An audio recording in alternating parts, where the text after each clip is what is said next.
that's the thing too, maybe, is it's like, just because, it's a game, you don't have to win the game. Maybe you can just enjoy going, all right, well, today, I don't know, I'm just playing, I'm just enjoying it for what it is. I'm not.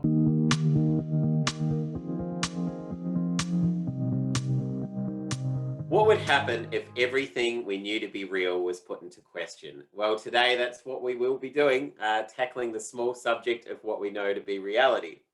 I recently listened to Dr. Donald Hoffman, a cognitive psychologist and popular science author, discuss the idea that we're all perceiving the world through a virtual reality headset. And the more he spoke, the more I was amazed, but also shocked at the fact that what I'd come to believe as reality may only be my perception of it. So that's what we'll be discussing today. Just a small topic as usual here on Snow. But there will be three topics that we're going to be discussing. The first one is, should we settle for the game of life? Number two is, what are we perceiving when we see people or things? And topic three is, what's next for this theory? But I'll throw to Amanda now for the formal introduction. All right, so welcome to Settling is Not an Option. I'm Amanda Stanhope, and I'm here with my co-host Adam Neds. And this show is for anyone out there who feels like they've settled for an unfulfilling life. Whether you've settled in a relationship, the work that you do, or just in how you feel about yourself, we're here to tell you that settling is not an option. If you're liking the show so far, be sure to follow us on Spotify, Amazon Music, or you can subscribe to our channel on YouTube. And if you have any feedback about the show or would like to suggest a topic, you can email us at cheerstoNotSettling@gmail.com.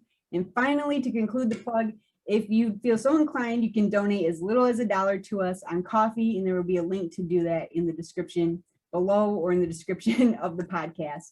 So we will turn it back over to Adam here. And Adam, should we settle for the game of life? That's our first question. The big question? Yeah, that's a big question. Yeah. But firstly, I thought what I'd do is provide a definition for reality, because I think it's important to do that. Absolutely. So Oxford Languages defines reality as the state of things as they actually exist, as opposed to an idealistic or notional idea of them. So when we talk reality, we're just thinking of it through that lens of something that actually exists. Mm-hmm. So I'll just unpack a little bit more, because just asking about the game of life might be a bit confusing without more context. But David Hoffman says that evolution has given us a headset, not a window on reality. And what I really like about this is because it makes sense when you think of it this way. He said, to view the truth or reality in its entirety would be too costly. So over time, evolution said, all right, we'll just give you what you need to win the game of life.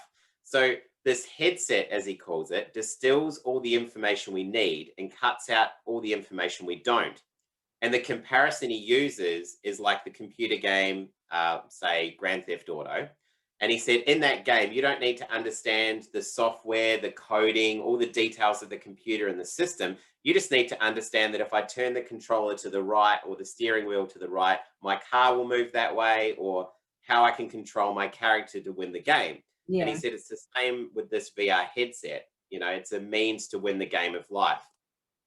And in terms of the game of life, I guess what he would consider to be winning the game is procreation, continuing, the species, just winning, really, in terms of for all humanity.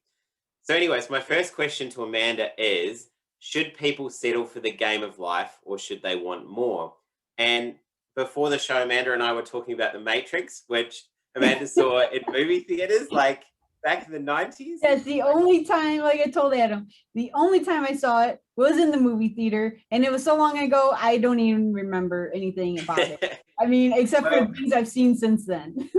Yeah. Yeah. Well, it's a bit of a refresher. So like in The Matrix, the idea is like Neo, who's the main character, is just living in this fantasy world. He's jacked into the Matrix, right, unaware of it.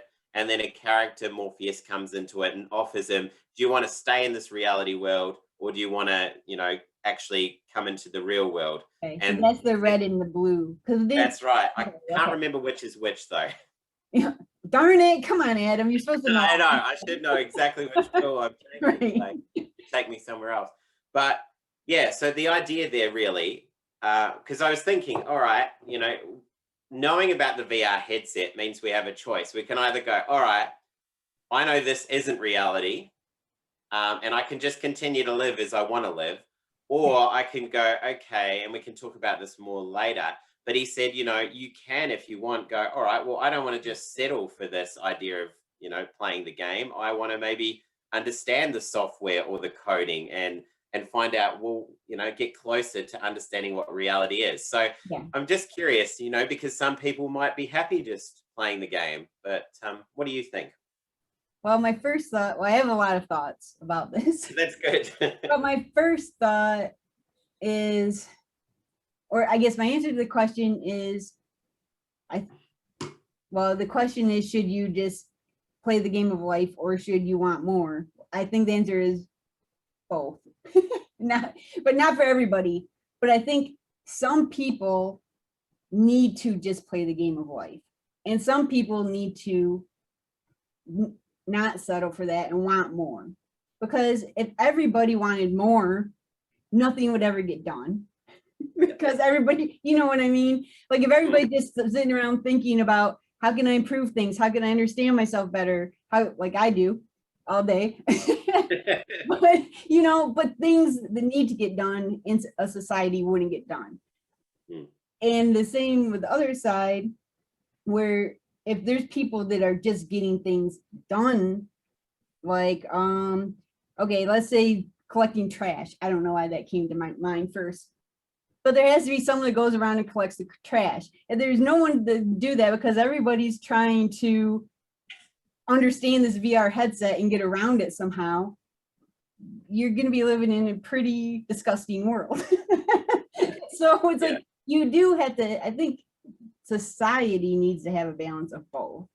So I don't think that one or the other is better. Now, for me personally, no, I can't live with just the VR headset alone. Like I'm one who this is okay. So this is a funny example I just thought of, but I can remember when I was very young and I've got my first TV in my bedroom and it had a remote control, which was pretty awesome at the time because, remote controls were kind of new back then. But I took the remote control apart because I wanted to know how it would work. Now, luckily, I got it back together. But that's just how I'm wired, is I want to understand things. And so, like I said, I don't think either one is right or wrong. And some people are wired differently than me, and they're happy to go along doing what they're doing. But what's your thoughts on it? Well, I'm just thinking, like, again, about the Matrix. I'm like in the Matrix, I think the purpose of him taking the blue pill, the red pill, whichever one, that if he takes that pill, he will forget all of the conversations and the people that are saying, hey, there is more than this. So, he does go back into that fantasy world. Whereas here, I'm like, I feel like if you become aware that there is a VR headset, it'd be pretty hard to just consistently live kind of through that headset. That being said, though, it is very easy for us to slip back into those old habits, isn't it? Like, you and I talk about this and we research this all the time. Yet we'll get caught in the same kind of thinking traps and get frustrated by the same insignificant things. So in a way, it's like maybe, sorry, somebody's just driving a car outside. It sounded like a cricket or something. I'm like, what's happening with it? Yeah, good work. But yeah, like in a way, we do almost get sucked into the headset, because, and it's easy to, because we see things, we sense things, we interact with people who are influencing things. So even though I suppose we do know that it's a headset, we kind of still get sucked into that game, I guess. I think it's pretty impossible not to get sucked into it if you live in a society with people. I mean, you're always going to be influenced by someone else, and that's going to change your VR headset. I guess that's going to change what shows on the screen of your VR headset. It's going to be different depending on what group of people that you are influenced by. Yeah. So I guess that's true. It's not like you're ever going to get rid of it, but I guess it's to me, it's the difference of even knowing it's there versus no, like, I think we're both maybe aware that it's there. Now, do we know how to control it? No, because it still takes control of us from time to time, but we at least know it's there. And now I'll pick on this poor garbage guy, which I'm not saying that in a denigrating way at all. Yeah. But you know, where the garbage guy driving down the street, he doesn't even have any clue that he has a VR headset on, and he does not ever want to know that he has a VR headset on. And you know, and so I think that's the difference. Right? And I mean, the difference is never that you're going to get rid of it or that you're going to. Well, that's it. Like, but you know, in the third segment, we'll talk a bit about like what Donald Hoffman and the other guys at the big university over in America are doing. You know, because they do want to figure out how can we jack into this headset and manipulate. Trying to figure out. Okay. Yeah. So I guess that's the future state, and that sounds cool because I'm like, well, how do we play with this headset? Like, I feel like, you know, we've done a lot of work on ourselves, so it certainly helps. Like, there's certain strategies we can take to control it.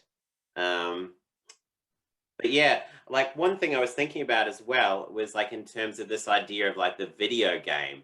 Okay. And I think I talked to you offline about this, but like I had this interaction when my girlfriend and I went to this winter feast that we have down here in Hobart. Okay. And we interacted with a bunch of people that I hadn't met before. And there was one person that I met, and he was just, I don't know, just I found a little bit rude and standoffish. Oh, yeah, you did tell me about this. Okay. Yeah. And I walked away quite frustrated because I'm like, okay, you're not showing me the social etiquette that I'm showing you. Like, whenever I meet someone for the first time, I'm like, shake their hand, be like, hey, nice to meet you. Just create a bit of a good general vibe. And I didn't get that back from him at all. Sure. And it kind of frustrated me a bit. But then after hearing about this VR headset stuff, I thought, well, maybe it's because I've got like software in me, which is I think that social etiquette's important. And I expect the same from other people. I'm like, okay, I get that. But at the same time, he might not have that software in him, which is why when I'm going, okay, I'm going to just follow my programming here. Right. He just doesn't come to the party because he's like, I don't have that program installed. Yeah. Like, that's not important to me. He's not even aware that it exists. That's it. So, right. I guess it's being aware. It's like, well, we can't just take these as non-negotiables and say that everyone must operate through the same software or operating system programs, because they're all living through their different, you know, programming because of all their experiences throughout their life. So I don't know. It's hard, I think. That's a weird thing, isn't it? Because it's so much different than even a computer, because you might start out with the same programming as someone else. Like, say, okay, if there's a white woman living in the same city as I live in, who grew up with the same type of family, we might start out with very similar programming, but it's still not even going to be exact. And then as you go on, your programming is going to get even more different from each other. I can't think of the right word, but you know what I mean? Yeah. My very fancy way of saying it is that your programming is going to be different from the other person's. But yeah, so it is interesting because everybody has their own program. So you can't even ever figure out really what reality is or what's really going on, because everybody's is different. And no two are going to be alike. Yeah. And you might think you understand. And see, that's something I've been trying to work on lately too, now that you say that, or now that I'm saying it out loud, because so often you can catch yourself thinking you understand where someone else is coming from. And you really probably have absolutely no clue, because you're basing it on what you know and how you've been programmed. Yeah. And you, like that guy, you might have thought he was just being a jerk for no reason, and he doesn't even realize that he's coming off as a jerk because he's just doing, you know, what he knows to do. That's it. I feel like there's just so many complexities to human interaction, even with ourselves, what we perceive to be ourselves, which we'll talk about maybe a bit more in the next segment. But it is just so true, you know, this. And it's interesting to think about with the software thing too, because I think you could have a program, say the program of social etiquette, but that Yeah, could be also influenced by other programs. Like for of me, course. Yeah, I've got this sense of like people need to be kind to each other and do your best by each other and da da da. So it inflates that programming that makes true. something insignificant. Like, am I ever going to see that person again? Probably No. not. Do I really care about that person that much? No. But yet it's able to trigger for a short space of time, 5 minutes, some frustration in me. Yeah.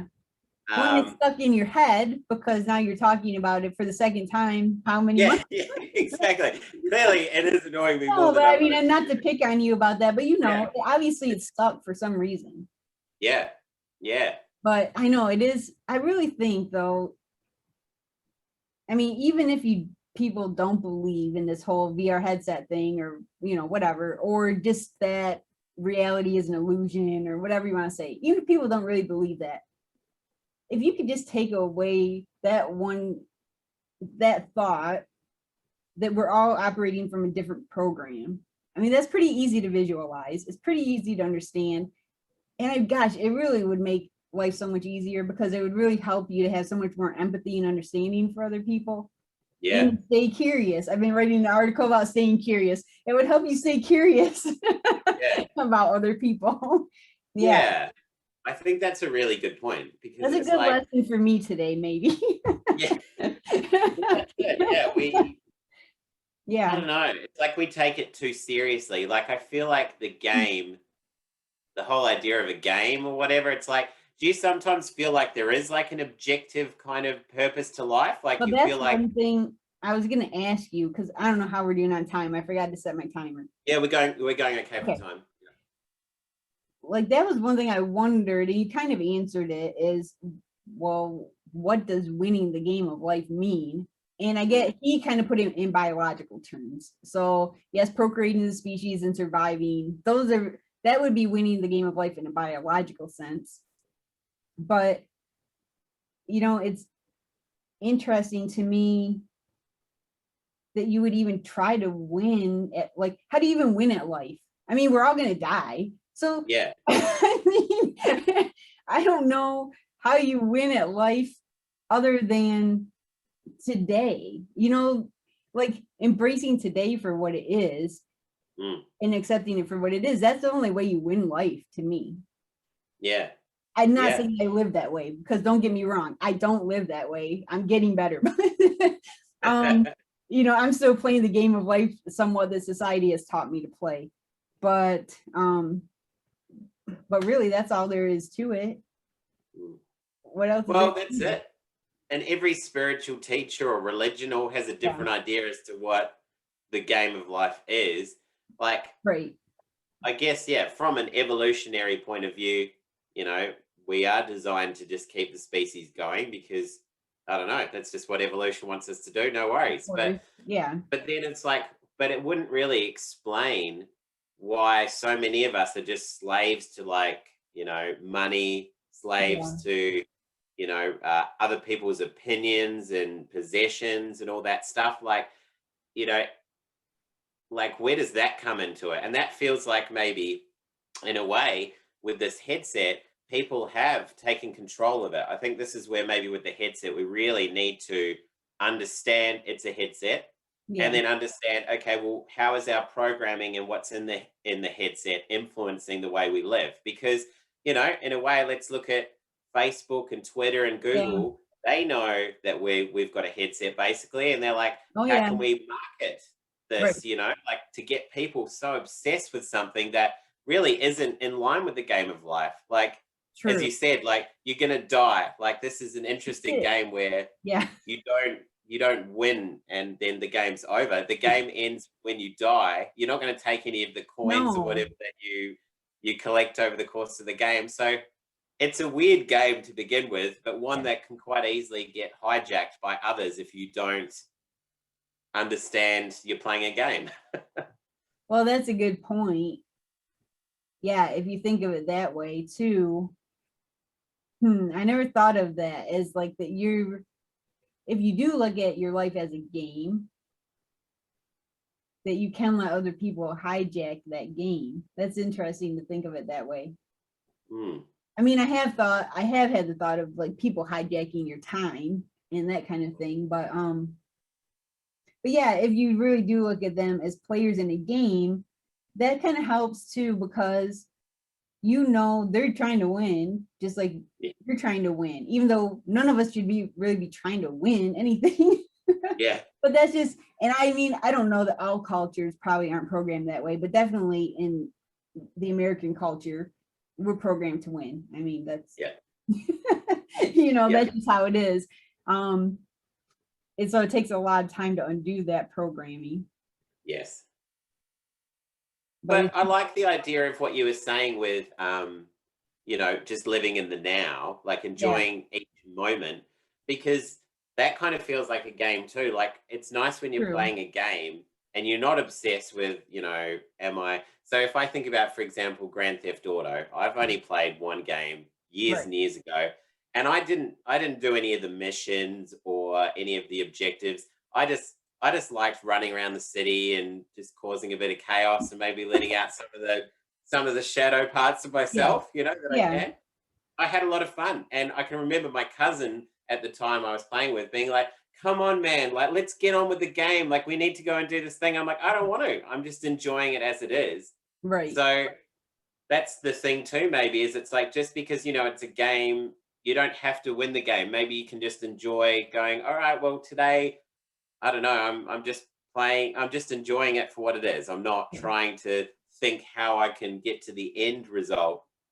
So yeah. Well, here's a And funny thing too. Now that you say that, though, I'm thinking, okay, so when I grew up in video games, there was always an objective to win the video game. mm, But now, like the games my kids play, I'm like, these games are so boring because you don't do anything.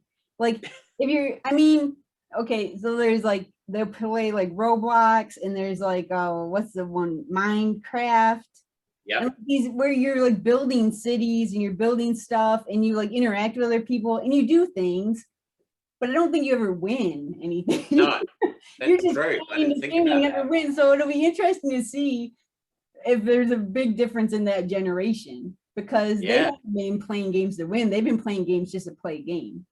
Yeah. We were playing games to win. Yeah. We were playing very basic games that, Yeah. it's Like Super you, Mario Brothers and yeah. yeah, Duck Hunt. Oh yeah. The Yeah. game. That's very true. Because Yeah, there is no, yeah, Minecraft, you could play it for right. forever, Yeah, just building right. cities, knocking them down, blowing them up, like, I don't I know. mean, And I'm like, obviously there's certain battles or something I'm sure you win, yeah, but it keeps going. I know yeah, that is interesting. I never thought about that, but yeah. It's interesting. Like I feel like it's a cool reference point to think about life as a game. But yeah, it you is. want to move to the next Okay. topic? All right. Okay, just restart the timer. Yes, and I'm gonna set mine too this time so I can at least know where we're at here. Here we go. All Okay. right. So the next topic is, what are we perceiving when we see people or things? Yeah. So firstly, I just want to talk about this idea of object permanence, and I'll define that in a second. But since we were very young, we were taught about object permanence, and that's something that's really carried through for most of our adult lives. And that is the understanding that objects continue to exist even when they cannot be seen, heard, or otherwise sensed. And that's something that's really fundamental, I guess, to science in a lot of ways. Is a lot of scientific practices believe in materialism, which is that idea of, things just exist because they Mhm. exist. They don't have to be observed. So Hoffman's view puts this into question because he believes that the brain doesn't create consciousness; consciousness creates the brain. And we've talked about this a bit in the past with Mark Gober's views on that. And there's quite a movement in this space to say that consciousness comes before the brain. Um, so he says, who's observing the brain? Because it doesn't exist without being observed. Well, it's our consciousness. And that the brain is simply an icon in our VR headset that allows us to hone in on parts of the totality. And as we said before, evolution's created a tool that eliminates most of the information, distills what we need to see, and what we see is icons. So right now I'm seeing the Amanda icon, which helps my consciousness interact with your consciousness. Right. I think is a way he talks about it. But it's a tricky one in that, he said that this headset can only go so far. Like it can't, we can't look at, say, a rock and understand the rock or the consciousness of the rock. And he Yeah. was like, it's not to say that the rock is conscious. He said, but there's just a certain point where we can't understand that icon as well as others. We can understand the human icon Okay. probably better than most, but then the further we go down to an ant, we can't really interact or understand an ant. Right. But he said that's out of necessity. Our VR headset can only do so much. Like, there's a point where it just has to close it off and say, all right, we just have to accept we're never going to be talking to rocks or, Yeah. like understanding a rock as well as we understand a human. But I don't know. I just want to get your thoughts on this idea that we're icons, because ultimately he said, when I look in the mirror, I see the atom icon and I'll see it in more depth than you'll see it. I'll be able to think about all of my experiences, my feelings, all of those things, whereas you'll see, you probably better than most would understand the atom icon and Well, how frustrating this icon is. But, yeah. I'm just curious to get your thoughts on icons and yeah, then I've got a follow-up question for you too. Okay. Oh gosh, now you're putting on the pressure. No.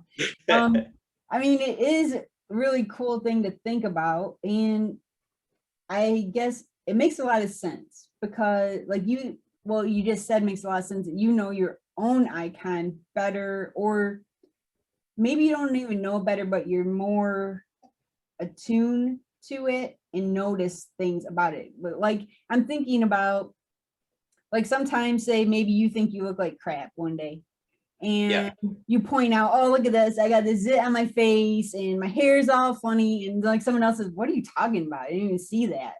And so other people perceive your icon differently than you do. Obviously. I mean, that's a fact that we can establish pretty clearly. The other people see you differently than you see yourself, and vice versa. So if that's the case, I mean, then it stands to reason that it's all of this is just things that we're creating in our mind. Yeah. And whether it's real or not, I don't know. That depends how you want to define reality, I guess. But if you can accept that fact that we just pointed out, then it's pretty easy to accept the fact that this screen probably looks differently to me than it does to you. And the colors might look different to different people. You could just carry on and on. Yeah. And I think it kind of ties in what you said before, this idea of being more empathetic towards people. Yeah. Because I wonder, if you, rather than perceiving me or somebody else and just going, oh, I'm really angry at Adam, you're saying, well, I don't really understand maybe Adam as well as I could, because for me he's an icon. I'm interpreting him in the best way my VR headset knows how to. So in a way, do you think it would be very easy for people then to, with that awareness, to kind of maybe be more empathetic, to step back and be able to understand more? It sure seems like it to me. And to even take it a step further. So you take it, okay, am I really, let me put it in a good example. I'll just use the example that we talked about before the show. So I had my car into the car repair shop yesterday and had kind of a frustrating experience with them. And luckily I had a decent interaction with the not technician, but the customer service representative I was working with. But if you stop and think, okay, so was I really getting frustrated with her, or am I getting frustrated with the situation? If you can identify what you're actually getting frustrated with, because I'm not really frustrated with her. I don't even know her. I know absolutely nothing about her. I know nothing about what she brought into that day with her. And and so if you think about that, it's you really can't be too frustrated with people. You're more frustrated with what they're doing. And if you can keep drilling down on it, of course, this is going to take a lot of time and energy. So most of us aren't going to do it. And even I would not do it. And, there's certain times I choose not to do it myself. But it's a good idea. Nonetheless, is if you keep drilling down further and further, all of a sudden you kind of dissect that person, or you can separate that person from their actions. And I think that would help a lot. But I'm just wondering, like, I'm trying to think of that like in a VR perspective. So like if you're playing a game, say, so you're angry that this person came over and shot you in the game. but does that really have anything, is that really anything against the person? Because they're just trying to win the game. Yeah. That's a good They're way trying of to looking win at it. just like you are. And now I'm kind of backsliding into what we were talking about before, but No, I like that though. Yeah. how can you hold it against someone when they're just trying to win just like you are? I like that because it removes the personal element, because I feel like so much of our frustration, and I wonder even say with the car situation, whether you felt personally wronged by it. Did you feel that at all? A little bit. Yeah. I started to. I caught myself, but I started to. Yeah, because we make things too personal. Yeah. Whereas I don't know, like maybe I don't know. It's so hard to think. Like the game sounds pretty boring when it's like, okay, so what happened in the game today? We went into a car repair shop and we did. It's not as exciting as like Grand Theft Auto, running in. It's not quite that exciting, no. Yeah, like I don't think it's more like really the games that my kids are. It's more like Fortnite or whatever, or not Fortnite. Well, there's whatever. Mine, that's the other one. It's more like one of those games. We're not happy. But yeah, like it removes the personal element. I like that because it's like this has nothing to do with me. They're playing the game. They're trying to win the game, or they're trying to figure out how to get through this next level or whatever. Right. Yeah, rather than they're trying to like ruin my experience of the game, because that's the thing. If we're all playing the game at the same time, we are going to clash. And there maybe will be times in the game where it's like, okay, Amanda and I are both going for the same job. I don't know. There's going to be people that are going to go, all right, well, I want that job because that's going to help me level up my character, whatever it is. So I'll do something, mean to ruin Amanda's chances of getting that job so I can get it.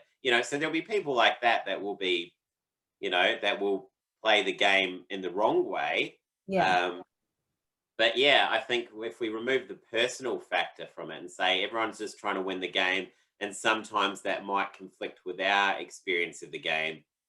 Yeah, it's an interesting one to think about. It's a great way to think of it. Now, is it always going to happen? No, because we're going to slide back into our old habits, of course. That's just natural.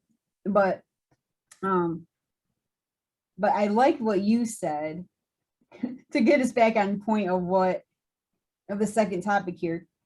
I liked what you said about helping, that it helps my consciousness interact with yours. Like that's a crazy way to think of it. And it's crazy to think, the other crazy part of that was that your brain doesn't exist without it being observed. Like that just blows my mind. It makes perfect sense that of course it kind of can't exist except for that I know it's there. I don't know. Those are two things that kind of blow my mind out of that whole thing. Yeah, well, like, I don't know. I just think it to be true because it's like, well, yeah, with everything, it's that object permanence thing. And that's the hardest bit for people to grapple with, I think, including myself, is it's like, it does feel like, you're born and you're led to believe that I exist, but you don't really sit back and think about consciousness and all of those things. Yeah. But then with the consciousness thing, I guess where I've maybe not explained it as well as I could have, it's like when he says like interacting between consciousnesses, it's like I'm never going to really experience your consciousness. Like that's your consciousness. Right. Same as you won't experience it in the same way I experience mine. Right. But he's like, this is the only way the VR headset can allow us to interact with each other. Right. Because it's like, so in a way, I'm seeing the Amanda icon, but I can't see the complexities of the consciousness that sits behind your icon. Right. But, this is the best way, evolution has provided us with a tool to do that, that like, that's the best I can do, and same with you. So in a way, I guess we've got to understand how complex we are, really. Even for Yeah. ourselves, we kind of get too caught up in our icons. And I think we've talked about this before with this idea of constructs and all Yeah. the influencing content that influence our constructs. It's like so easy to get caught up in our constructs and icons, whatever you want to call it. But it's like, but we are so much more than that, as are others, which we don't see. Like, I don't know. I'm Yeah. probably going in a spiral there, but it's just quite a lot to It's quite a spiraling, lot but to what do you expect with this topic? This topic is going to spiral. I mean, that's just how it is. yeah. But like, I'm drawing on a couple other lectures that I've heard too about, like, you talking about evolution. So over time, we've picked certain things that we've decided we agree upon. Like, okay, we all agree that there's a ground. We all agree that there's a sky. We all, there's just certain things that we've lived together long enough and evolved together long enough that there's a lot of things that we can agree on that just exist. And so I think that's where maybe the VR headset is it's those things. Well, maybe that's the headset itself. Okay, so maybe that's the headset itself. These are other things that we've agreed on as people, as a person. These are all things that we agree upon that exist. But then there's programs on top of that VR headset that are individual to us. Because otherwise there's no, if you're talking about reality, the only reality is what we all agree upon. The only reason there is reality is because we agree that it exists. You know what I mean? Yeah. Especially when you're thinking about that the brain doesn't exist except that you observe it. Well, then nothing exists unless I observe it. Yeah. And we both have to observe the same thing and agree that that thing exists for it to exist. Yeah. So like, oh my gosh. Yeah. Mind blowing. Well, I heard someone call it consensus reality a while ago. Yep. And he was talking in reference to like how there's like usually this one thread that everyone's like, yep, that thread is correct. We're all agreeing He said, but what's happening more and more now, like with social media, is like these other threads come off, where people are like, the world's flat, or like the COVID conspiracy and 5G and all that stuff, like all these different threads come off and people go, oh, well, I'm not going to follow the main thread. I think I'll go down this one. Right. And that's where it becomes problematic, because it's like that then becomes your new reality, and that influences how you interact with the world. So it's like, he was saying like, geez, like we used to have a consensus reality and it was pretty well defined. Now it's so segmented that it makes it hard for us to know, again, what's real. But you're right, like things don't exist unless we agree that they exist. Yeah. Oh yeah, really my brain. That's really crazy. Like, no, it's so crazy to think of, isn't it? Yeah, but I just think people need to think about it. I think it's easier to dig your head in the sand and say, no, I don't want to deal with it. This is what it is. Like, stop trying to overcomplicate it. I'm like, but you kind of need to, because like if you really sit down properly and think about these things, it's like it's not what you think it is, unfortunately. Like you can continue to you need to understand it. You need to think about it. Yeah. Well, and I think like we said in the last segment, it's the only way you're gonna get people to come together, I believe, is by understanding this. If you don't understand this, it's gonna create more and more divide. Yes. Or what's the word? The words aren't coming to me today. It's gonna perpetuate the divide. Yeah. You create it, perpetuate it. Yeah. Yeah. We need to understand these things, because then it's how you said, you were frustrated initially because that's like your lived experience and your of, I'm frustrated, I feel wronged about the car not being back in time. But then you had that awareness because you've done all that work to say, actually, let me just step right back out of myself and just understand it through a different lens. And it meant that, you didn't go in there. Yeah, it made a big difference. You may have originally wanted to, like it's, right. Yeah. like the Yeah. end result, maybe the end result of that transaction would have been the same, but the way I feel about it now is much different.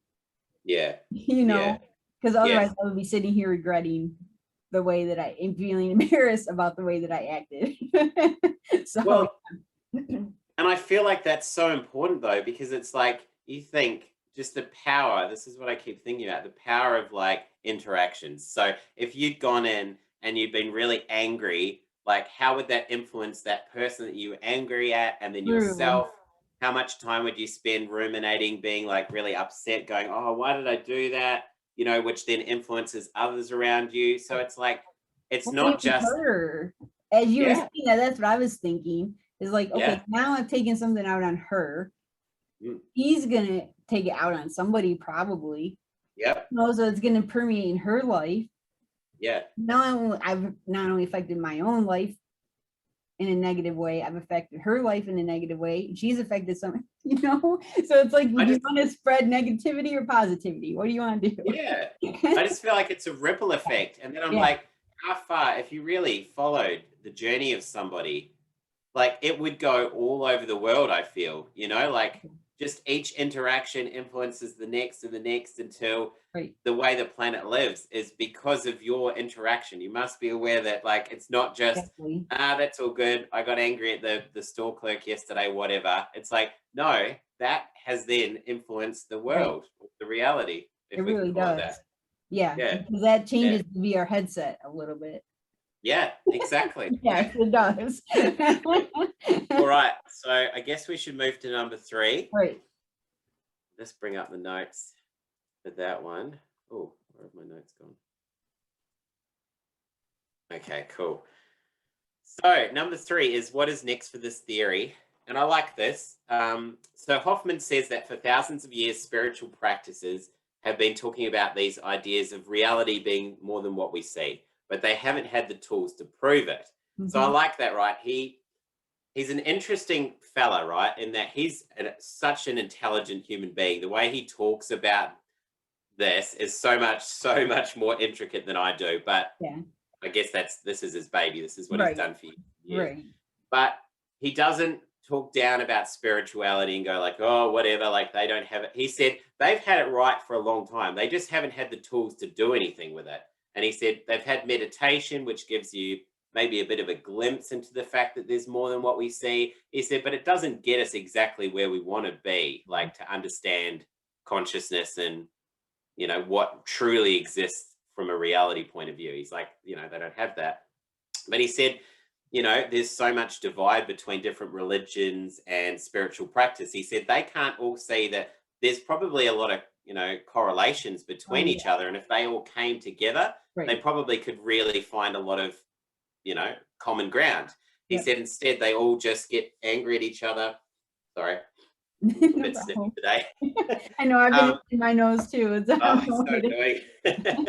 But he said they're all divided and they're all really, they go against each other and da da da. He said in the scientific community, he said it's built on we will challenge each other, we will debate, we will argue. He said one person Yeah. comes up with a theory which everyone's like, oh wow, great theory that will permeate science for 50 years. And he said then someone else will come in and be like, yeah, I don't think that's the right theory. They'll completely grind it to the ground and something new will come out of it. And he Yeah. said, we don't take it personally. We don't say, I can't believe you've just shattered my theory. They go, this is great. This is what science, the discipline of science was built on, was understanding things and getting better and, advancing the human race. Yep. So he said, really, science has spent all these years focusing on studying the headset. And he's like, we finally got to the point where we understand it's a headset. So he's like, that's a great win. And he said, so now it's going to be about spiritual practices coming together with science. Science brings the tools and, spiritual practices bring the information. And how can we then create a better understanding? So I just want to get your thoughts. So what part can we play in this, right? Like it's playing out right now. How can we all contribute to, I don't know, furthering this knowledge, this theory, whatever it may be? Yeah, and we've talked about it a little bit already. I think some ways Yeah. that we could, but one thing I wrote down when I read through your notes was I think what would be most helpful, and this goes completely against the scientific, the goal of the scientific world, is that why do we have to prove anything? Like, who are we trying to prove it to? Like, and why do I have to prove my truth to you? Why can't my truth just be my truth and your truth can be your truth? I mean, I get, yes, there are certain things we have to agree upon in order to function in a society. Oh no, you can't just be making up all of your own truths, but there are certain things, and I guess that's where it's hard.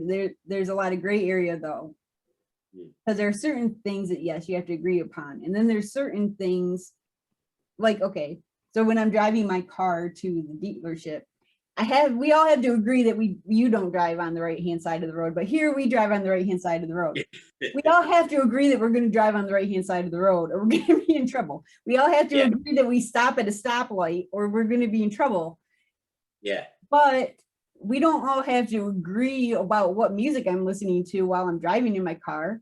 And we don't all, and we have to agree about what clothes I'm wearing while I'm in my car, so I don't know, that's what makes it tricky. I guess that's what makes it hard to be a human. Because there's some things that do need to be cut and dried, and there's some things that don't. Yeah. But I just think we just get in our own way so much by trying to find truth. And it's like, what is truth?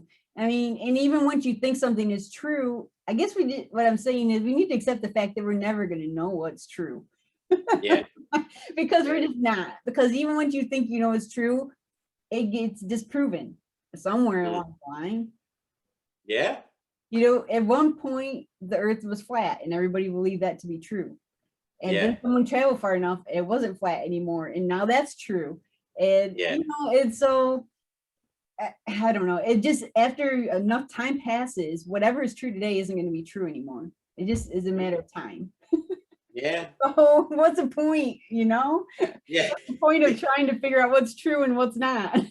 Well, this was the part of the conversation where, I mean, look, I wouldn't expect anything different from a scientist, They want evidence, they want to build on the theories, but like the way it sounded, and I was like, oh, this scares me a bit, was that how can we figure out how to really like jack into consciousness and hijack the headset? And for me, I was like, I feel like based on my experience that could, because he was talking about, well, this is going to lead to the advent of a whole lot of new technologies that will blow our minds, what we have right now in terms of technology, and will, be nothing next to what gets designed after we learn these things. But I'm like, that worries me though. Like, what would happen if we do start learning how to hijack the headset, or other people's headsets, or consciousness, or I don't know. It just feels to me almost like something that we don't want to maybe abuse too much, because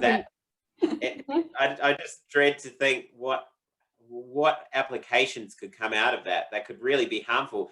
Because I think at the end of the day, there's something nice about being, I don't know, we can say ourselves, right? Being by yourself, having your consciousness and experiencing things. Like, it feels like the last bastion of privacy you have in your life, right? Right. Where if I'm by myself, and my thoughts and all those things, no one can hear my thoughts. Thank God, because sometimes they're just thoughts. Right. But like, if we really start to try and scientifically approach this too much and hijack, is there going to be any privacy left? Like, right. I don't like the idea. Because we talk a lot about being tested by the universe. Well, we call it the universe. Some people might call it God, whatever you want to call it. Yeah. And I almost feel like it's a test, like God or the universe or whoever has given us the ability to figure this stuff out. But we're not supposed to.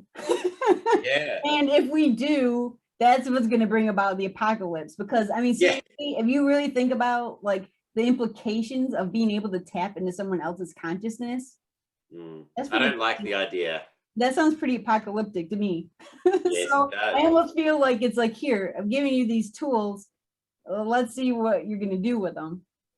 Yeah. And are you going to make the right decision with what I've given you or not? you know, it's like a Yes. test. Well, But I just think, like look at the technology we've got now, how Google can yeah, intuitively figure out what you're going to type in. And then yeah, it will feed information to Facebook, which will tell you what to buy based on your right, search right, habits, blah, blah, right. blah. I don't like that. No. I think it's just, I just think back to my Yeah, childhood and stuff. And I know you'd be the same, where you're like, well, I didn't have to worry about all this stuff. There wasn't all these little kind of things in this computer, which is probably listening to me right now. And it sorry, is. YouTube, please don't, deactivate our account or something. But like No, there's just so many algorithms and like intentions behind it that's trying to constantly defeat our ability to have some privacy. And yeah, I just feel I think you're right. Like I know some might say, oh, it's a bit dramatic or whatever, but I totally think if the apocalypse is going to happen, it's after we go way too far yeah, and we for do sure. try to hijack these tools, and the universe won't like that. I feel like we have to Right, accept that there is something greater than us. right. I don't know what it is, but it's very arrogant of us to Yeah, think we're going to absolutely. somehow get one up on the universe or Right. God or whatever you want to call it. Like, Well, and that's why I think that's the test, because it's like you don't need to understand me.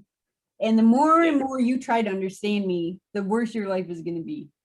yeah, You know what I mean? Like there's a certain thing that, I mean, I am one who I love to understand things. I love to understand myself, everything. But there comes a point where you just have to trust. yeah, And like you don't cross that line. There's some things that you just trust and you just know you're never going to understand. yeah, And you know, yeah. yeah. So But, but I I mean, don't how know. fun would life? It, I just feel like life wouldn't be as fun if I true. knew exactly what you That's were true thinking. too. I knew Yeah, you as well as you know yourself. It takes that's true. the fun of it out of it, because I'm just like, it's like I don't need to understand Amanda because I already do, because I've got access. Like, I don't know, it just takes all the enjoyment of life out of it. Right. I know it's such an odd thing, isn't it? Yeah, You think of it that way. But I don't know.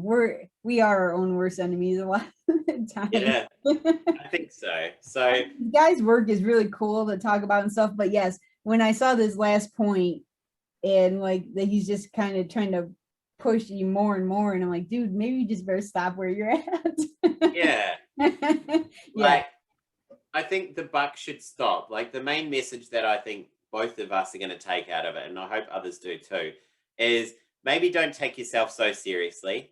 Like consider that life is a game, yeah, and what you're perceiving is icons, not people as you think they are. And everyone's different to you because they're all programmed differently. And so when you get frustrated at something, consider they're playing their game. They've got different software to you. So don't take it so personally. Just kind of go, okay, I'll just let this go as it needs to, right, rather than wanting to control everything, because I think, yeah, it'll backfire on you. exactly. Yeah. Yeah. And that takes So out the whole, like you said, all the fun of life. yeah, So like what do you want to do like that? there's certainly, I'd love to have more insights into maybe what my 5-year-old's thinking sometimes, or what my girlfriend's thinking, you No, know. But but yeah, like imagine if you finally get there, you probably go, oh, I really wish I didn't know what you were thinking. exactly. Exactly right. Like So some things should just be left alone. But that's science for you. yeah. Well, that seems like a good wrap up. I think so. Yeah. So Okay. did All you have right. any final thoughts? No, I think you wrapped it up very well. So yeah. Thank you. So yeah. We're ready for the formal wrap up Yes, then? I think the All formal, right. yep, close Good would be deal. awesome. Thank you. Yes. All right. So, if you made it this far, we really appreciate you sticking around, and we would love to get some feedback from you, which you can find us on LinkedIn. You can find us or you can email us at cheerstoNotSettling@gmail.com. Of course, as I said at the beginning, you can find us on Spotify, Amazon Music, YouTube. So subscribe wherever you take your information from. Subscribe there, like us, comment on our stuff, whatever. We need to get in front of the algorithm gods because, yes, as we've just talked about, they control everything. So, so we need to make them happy. But anyways, oh, and also You can be generous as you would like and give us as little as $1 to help us keep this thing going over at Coffee. There'll be a link to that in the description. And I think that's everything. So until next time, we'll say cheers to Cheers not to not settling. settling. Take care. Bye.